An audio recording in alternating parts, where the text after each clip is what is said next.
भारत के राजनीतिक एकीकरण के लिए सरदार वल्लभ भाई पटेल के योगदान को चिरस्थायी बनाए रखने के लिए उनके जन्मतिथि 31 अक्टूबर को राष्ट्रीय एकता दिवस के रूप में मनाया जाता है। इसका आरंभ भारत के प्रधानमंत्री नरेंद्र मोदी ने सन 2014 में किया। सरदार वल्लभ भाई झावेरभाई पटेल, जन्म 31 अक्टूबर 1875, मृत्यु 15 दिसंबर 1950, जो सरदार पटेल के नाम से लोकप्रिय थे, एक भारतीय राजनीतिज्ञ थे। उन्होंने भारत के पहले उप प्रधानमंत्री के रूप में कार्य किया। वे एक भारतीय अधिवक्ता और राजनेता थे, जो भारतीय राष्ट्रीय कांग्रेस के एक वरिष्ठ नेता और भारतीय गणराज्य के संस्थापक पिता थे, जिन्होंने स्वतंत्रता के लिए देश के संघर्ष में अग्रणी भूमिका निभाई और एक एकीकृत स्वतंत्र राष्ट्र में अपने एकीकरण का मार्गदर्शन किया। भारत और अन्य जगहों पर उन्हें अक्सर हिंदी, उर्दू और फारसी में सरदार कहा जाता था, जिसका अर्थ है प्रमुख। उन्होंने भारत के राजनीतिक एकीकरण और 1947 के भारत पाकिस्तान युद्ध के दौरान गृह मंत्री के रूप में कार्य किया। पटेल का जन्म नडियाद, गुजरात में एक लेवा पटेल पाटीदार जाति में हुआ था। वे झवेरभाई पटेल एवं लाडबा देवी की चौथी संतान थे। सोमाभाई,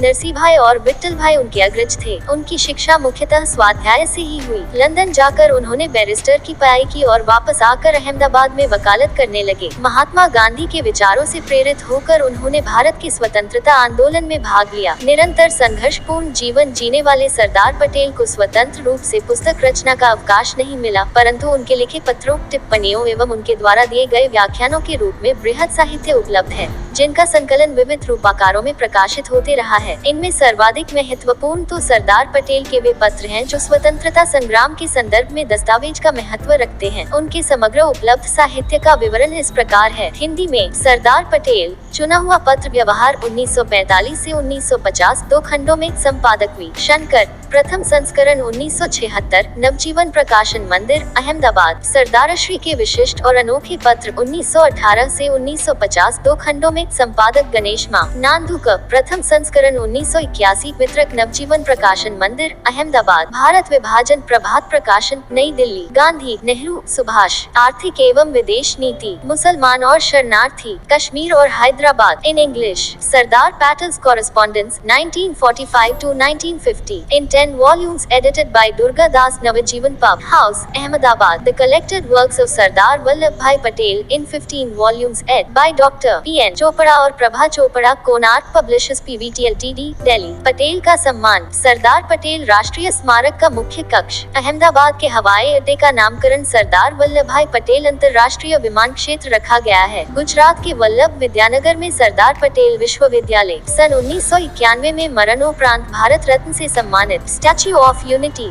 इसकी ऊंचाई 240 मीटर है, जिसमें 58 मीटर का आधार है। मूर्ति की ऊंचाई 182 मीटर है, जो स्टैच्यू ऑफ लिबर्टी से लगभग दोगुनी ऊंची है। 31 अक्टूबर 2013 को सरदार वल्लभ भाई पटेल की 137वीं जयंती के मौके पर गुजरात के तत्कालीन मुख्यमंत्री नरेंद्र मोदी ने गुजरात के नर्मदा जिले में सरदार वल्लभ भाई पटेल के एक नए स्मारक का शिलान्यास किया। यहाँ लौह से निर्मित सरदार वल्लभ भाई पटेल की एक विशाल प्रतिमा लगाने का निश्चय किया गया, अतः इस स्मारक का नाम एकता की मूर्ति, स्टैच्यू ऑफ यूनिटी रखा गया है। प्रस्तावित प्रतिमा को एक छोटे चट्टानी द्वीप, साधु बेट पर स्थापित किया गया है, जो केवडिया में सरदार सरोवर बांध के सामने नर्मदा नदी के बीच स्थित है। 2018 में तैयार इस प्रतिमा को प्रधानमंत्री मोदी जी ने 31 अक्टूबर 2018 को राष्ट्र को समर्पित किया। यह प्रतिमा 5 वर्षों में लगभग 3000 करोड़ रुपए की लागत से तैयार हुई थी।